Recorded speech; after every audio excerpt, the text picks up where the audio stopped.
All right, here we are back again for a, dare I say it, another season of Zooming with Dan.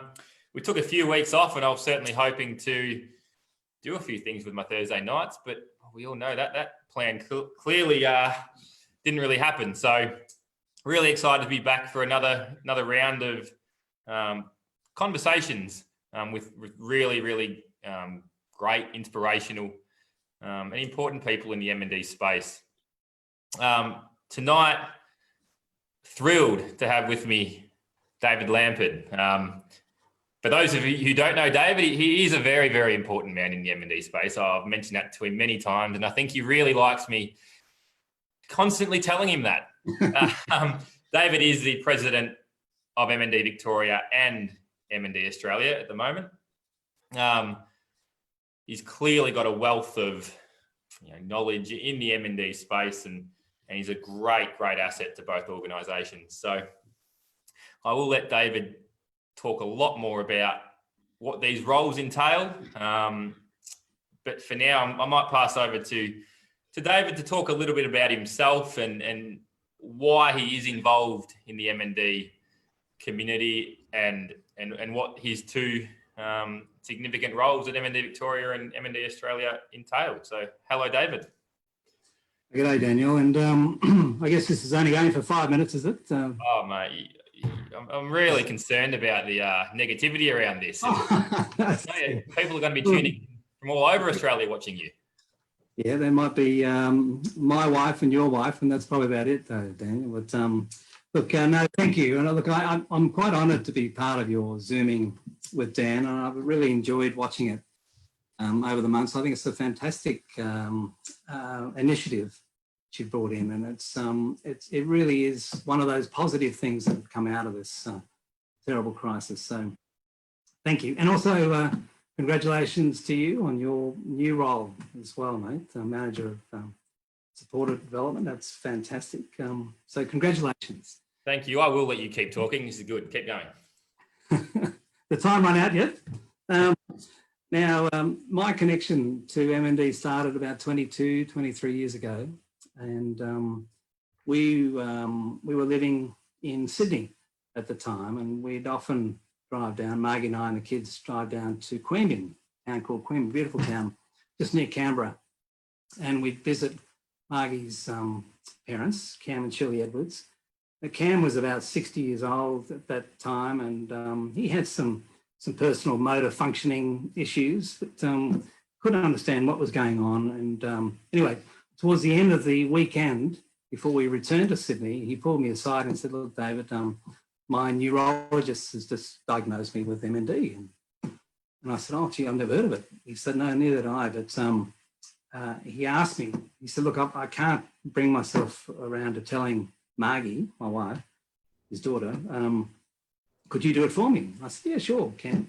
So anyway, we got back up to Sydney, and I read about MND, and then I was able to tell Margie about it. Of course, the very difficult part of the conversation was to say that it was a terminal illness and there was no cure. So that was my introduction to MND at that time, and we had no idea how long Cam was going to last. But every time we saw him, of course, we noticed the incredible physical deterioration at a very rapid rate. And the difficult thing, Cam he was a great fellow, but he was 6'4". Shirley, his wife, was 2 feet. No, she was 5 foot. But of course, incredible challenges for them both. So it was a very difficult period. Anyway, before Cam died, I rang up M&D New South Wales. I said, "Look, I'm keen to help. What can I do?" And they said, "Oh, well, come down and we'll see what we can organise." And but shortly after that, my employer, National Australia Bank, transferred me to Perth, and then after we settled in, I rang up M&D WA and I said, "Look, I'm here. Can I help? Can I volunteer in some way?" And they said, "Yeah, we've got a meeting on next week, and come down." And I said, "Okay." And of course, it was a board meeting, so I got elected onto the board. We're only in Perth for about 18 months, and we came to Melbourne 2002. And so I did the same thing. I rang up M&D Victoria I said, look, I'm here to volunteer. Can I help? And they said, no, we don't want you. No, actually, no, it's not really true. They said, no, we've got a meeting on next week. Would you like to come down from it? Yep. Of course, there was a board meeting, and I've been on the board ever since. So that's 2002. So that was I still haven't been kicked out as yet. So I'm quite fortunate. But I guess why I love being part of of MND and why I've lasted this long, and I guess why so many people last this long is probably two reasons. One is not through altruism. It's all about. I think what I've done is I've actually learned a lot about myself, and I've learned a lot about my own quality of life and appreciating every day. So I think that's been a real benefit for me. And of course, then it's the people that are involved within the MND community. We've got of course, those with MND, and I think they really seem to be the best of the best. They seem to have that wonderful, optimistic, attitude to life, and also so resilient. And so are their family members and the carers. Love being part of the MND staff of Victoria and also MND Australia. The board members of all the associations, we're very fortunate. The researchers, of course, I've been able to meet quite a few around Australia, terrific people. Our supporters, I had the honour of meeting John Laidlaw, who used to run the Hard Yakka company, and he sold that just before the GFC, and his wife Betty had MND for a number of years.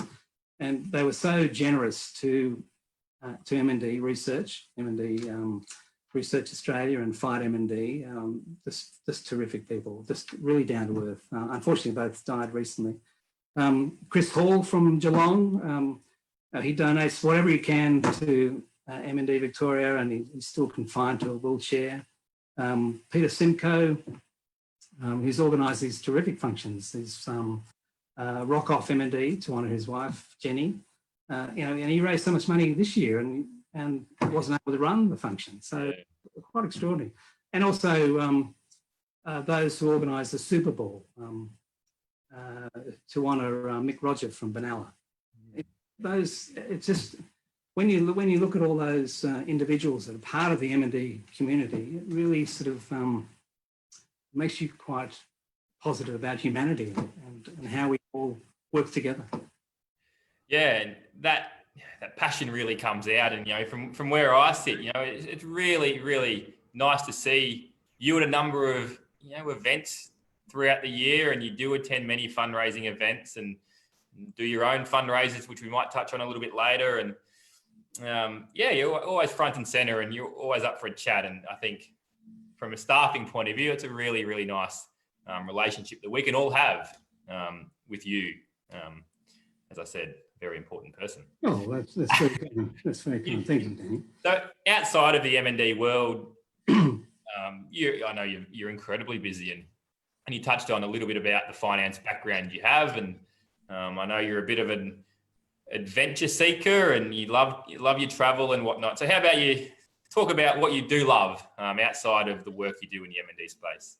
Well, first of all, I run quite a very busy and professional finance broking firm, medium-sized, out of Baldwin, with two other business partners, terrific people, and we've got 7 on the team. And why I mention Baldwin is because it's for those who are outside of Melbourne, that one person that might be watching this who's outside of Melbourne, it's very close to the MND Victoria offices, so it's quite handy for me, actually. It's terrific.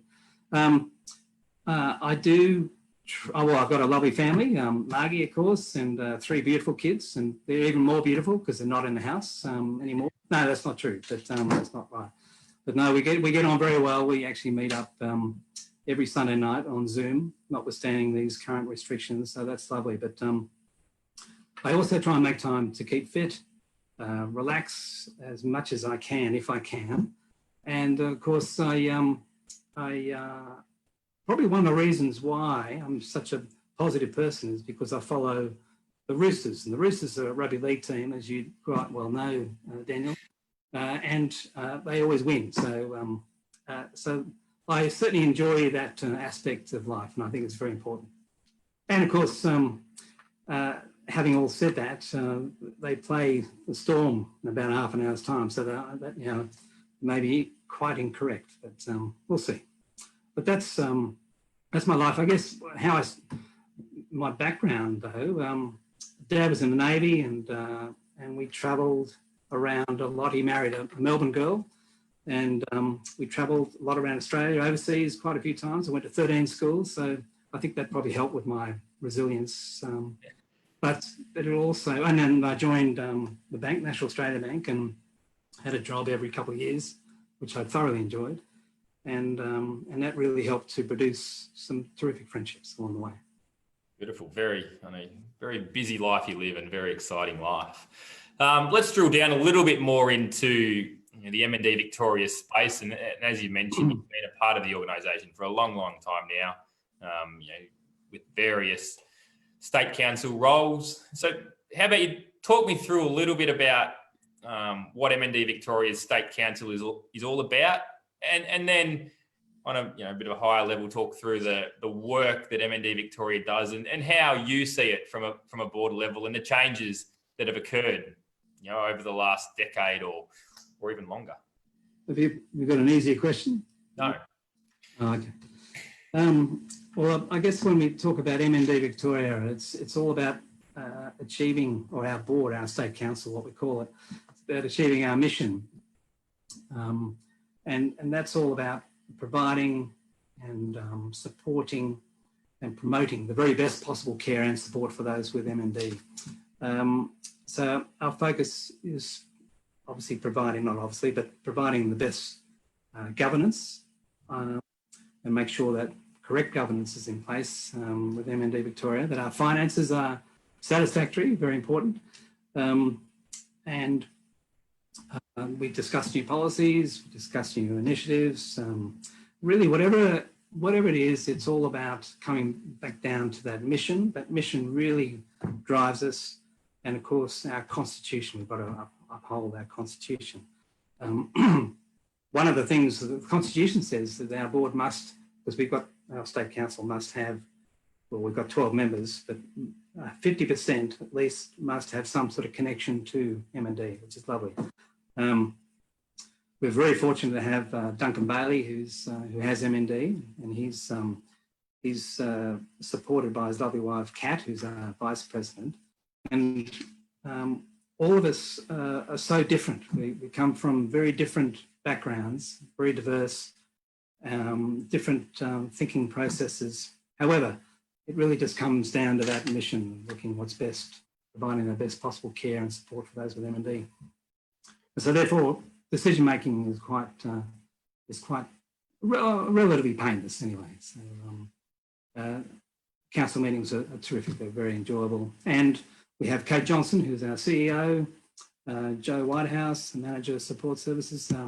They help to answer some questions, but also provide that wonderful perspective of M&D Victoria. Yeah, that's M&D Victoria. M&D Australia, well, that's quite different. We don't get on at all. No, that's not true. I'm sorry. Just my terrible sense of humour. Sorry, Daniel. We've got 10 on our board, and they comprise the presidents of each state association. We've got 3 independent directors and David Arley, who was the president of M&D Australia, was the president of M&D Victoria, the treasurer of the International Alliance. So he represents M&D Victoria in our meetings at M&D Australia. So a great bunch of people. And we generally, well, certainly we've been meeting remotely, of course. Generally, we meet quarterly, maybe bi-monthly, whereas MND Victoria, it's monthly. Yep. What we do is we collaborate with our members. MND Australia collaborates with our members, that's the state associations, to promote the very best care outcomes for those with MND, and also enable research that provides the best possible outcomes to identify the cause and lead to better care, control, and ultimately a cure for MND. The Research Australia is M&D arm, or the arm of M&D Australia. And M&D Australia board members are also board members of M&D Research Australia. And the research committee members are made up of some of Australia's preeminent scientists. And what they do is they review applications from researchers in Australia and determine the distribution of funds. So you spoke to Gethin Thomas at the last Zooming with Dan. Correct. And so he and the chairman, Professor David Burke, they run this grants allocation meeting once a year where they they review each of the applications and do the distribution of funds. And it's really a fascinating process. So really enjoyable that. And of course, Carol Burks is our CEO, and most people have heard of Carol. She's been within the M&D community for about 20 years now. She started M&D New South Wales, M&D Australia 2006, and then also spent some time on the International Alliance. So we're very lucky, and she leads a terrific team of people. So that's both organisations. You certainly touched on the, I guess, the framework of how the M&D associations from all over the country sit.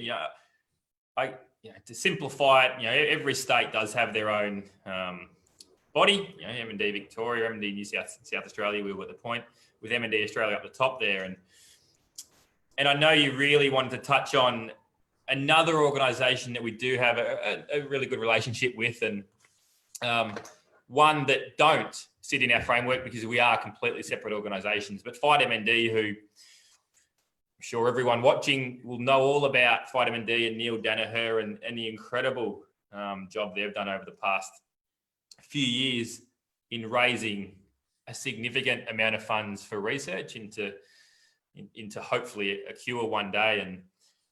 And on top of the huge amount of funds they've raised, they've also raised the profile of M&D from a level where you wouldn't know what M&D was unless you'd been impacted by it only, a few years ago, 5 to 6 years ago, to the point where just about every Victorian knows something about M&D or knows of it at the very least. And it is the fact that it is a really, really horrible disease. But it's obviously very important to realise that we do different things. That they, as I said, do a great job funding that research side of things. But M&D Victoria have been around 39, coming up to 40 years. And as you said earlier, that our mission from day one has all been about providing the best possible care and support for people living with M&D. And that's what we'll be doing, well, hopefully not for another 40 years, because I'm sure you would agree, David, that we'd all love to have no job because a cure has been found. But as my banner in the background says, until there's a cure, there's care. That's a motto that we really live by, and funds that do come to M&D Victoria do go a long way in providing that care support. And one of my favourite elements, the assistive equipment that we provide people living with M&D. So I've probably stolen a bit of your thunder, but I know you do want to talk on the relationship that you have, because I know you do meet with Fight M&D and their board members quite regularly. So how about you touch on that relationship? Well, I don't have to say any more because you've said everything there, Dan. So you can move on to the next question. No, sorry, mate. No, you're right. And I think you've hit the nail on the head where we are two separate organisations, M&D Victoria and Fight M&D, or M&D Australia, and the other associations quite separate to Fight M&D. So we focus on care and support for those with M&D and their families, whereas Fight M&D focus on research. And as you quite rightly said, they've done a terrific job. Since Neil Danaher and Pat Cunningham started the organisation back only 6 years ago, they've raised an absolute fortune. And they've had some terrific supporters along the way. And it's a well-run organisation. And you're quite right. So David Arley and I meet with the chair of Fight, Bill Guest, and the CEO of Fight, Jamie Howden.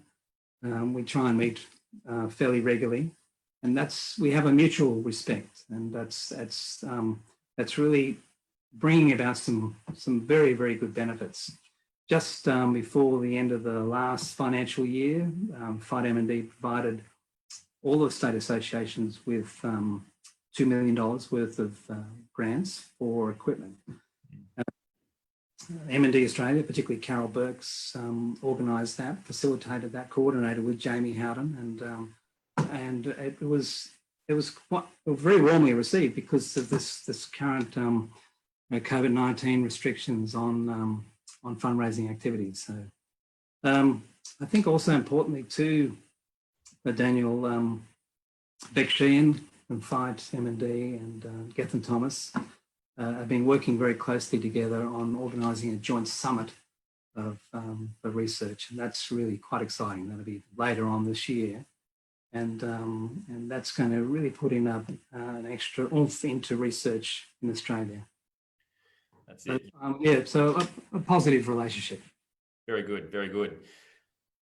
Speaking of raising funds, and as a good segue, I guess Fight M&D do a brilliant job around their big freeze and raise funds in a lot of ways that all Victorians know about. But we do we have many events where we raise funds for care and support as well. And I know you're no stranger to taking part in some fundraisers and creating one or two yourself. And I like to think I like to be a bit out there in some of the challenges I take on. But how about you talk me through one of your greatest challenges before one of our walk events? It's a little good story. And yeah, well, I'd actually rather not, Daniel. This brings back terrible memories. But you could leave it to me to tell, and that's probably worse.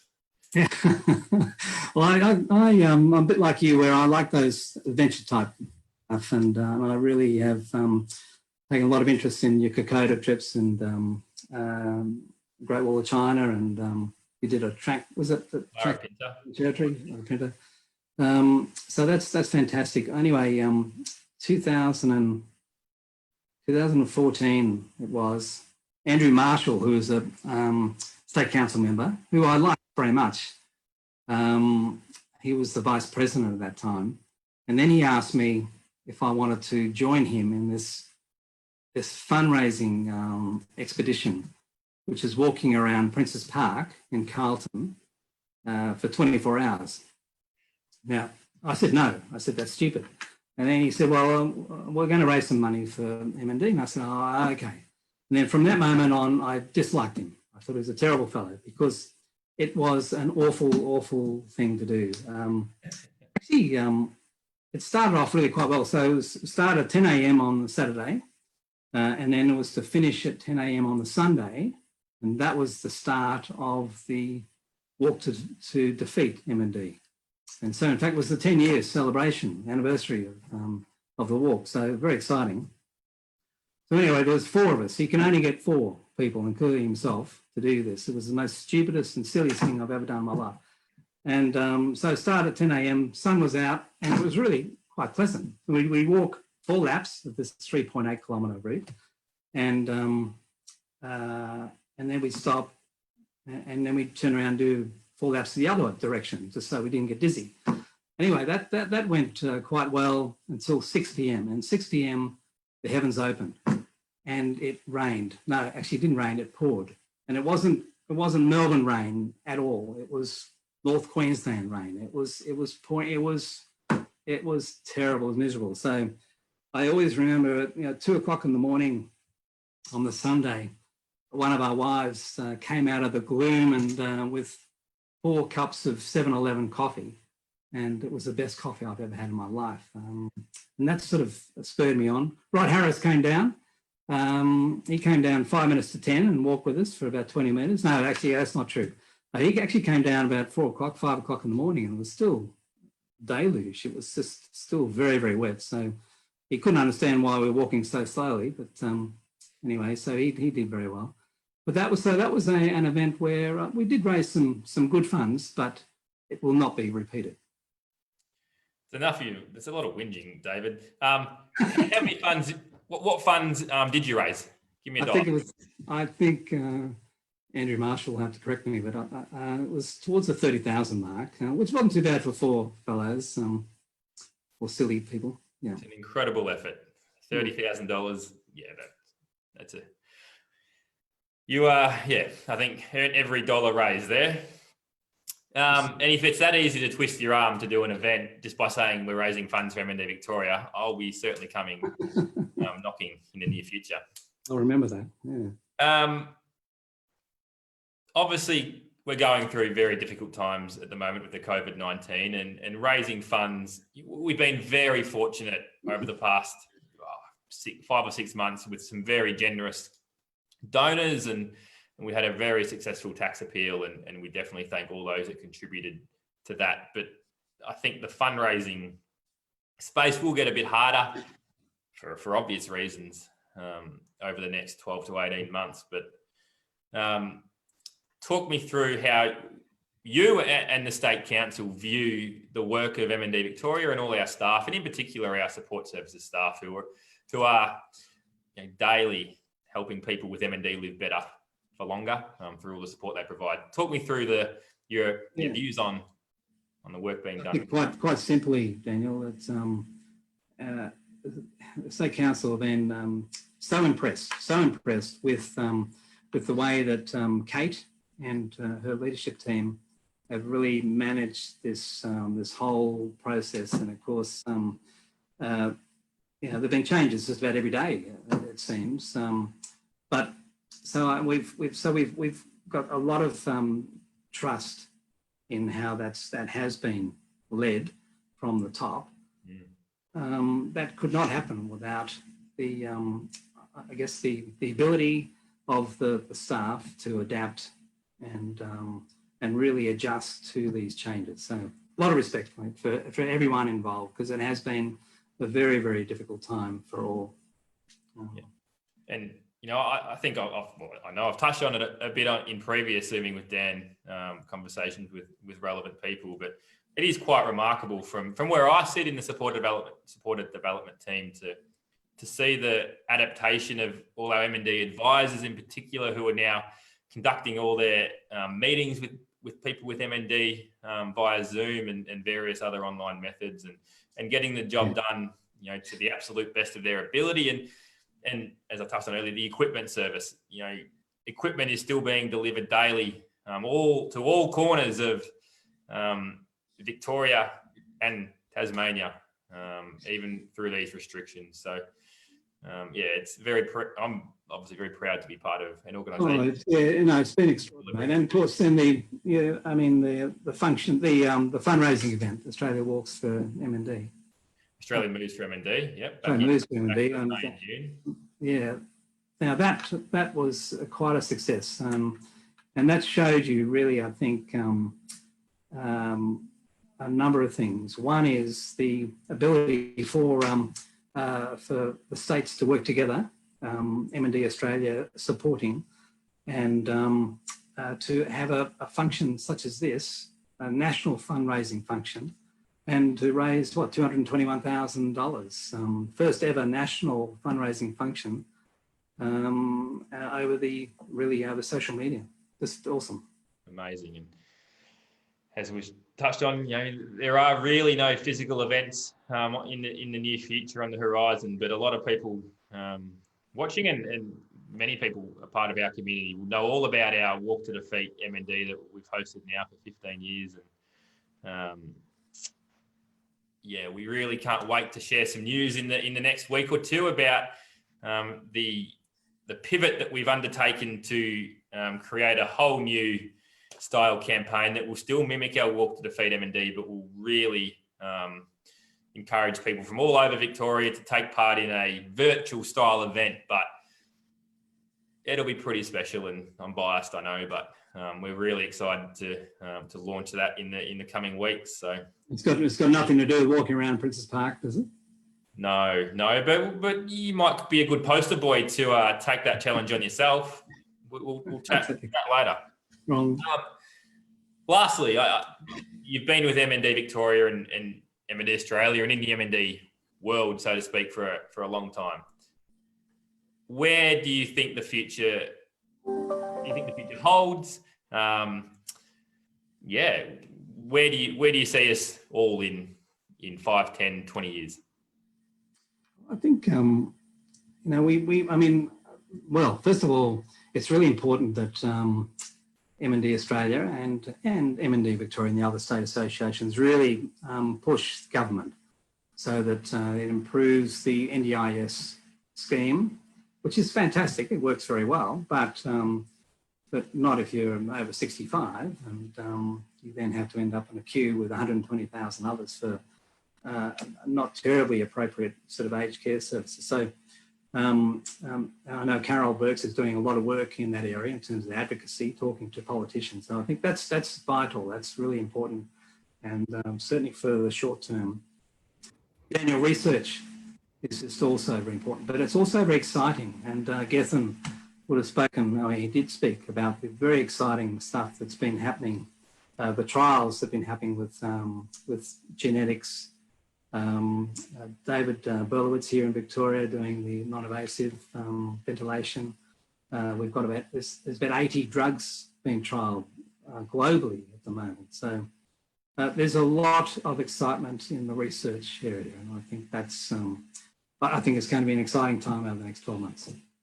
Yeah, very good. Well, that might be a good place to leave it. And I think from my point of view, thank you for joining me today. And we definitely, and I speak, I guess, on behalf of all staff, that we really appreciate your support and the whole State Council at MND Victoria. So very, very good to chat with you tonight. And I'll let you get to your TV to watch the Storm beat your Roosters. I think that'll be a very good Thursday evening. You were lucky you didn't say that first up, Daniel, because I would have just turned you off. Yeah, look, I know when to bring certain. No, it's been very enjoyable, and congratulations again. I must also congratulate Kathy Nightingale for all the work she's done with fundraising over the last 10 years. Excellent job. But look forward to working with you, Daniel. Hopefully not over the next 10 years, but certainly some exciting stuff, as you quite rightly say. Appreciate it, David. And yeah, I certainly look forward to the next 7 or 8 weeks of Zooming with Dan. We have a range of brilliant guests coming up. So look forward to it. Stay tuned for what's to come. And on that note, good night and go Storm.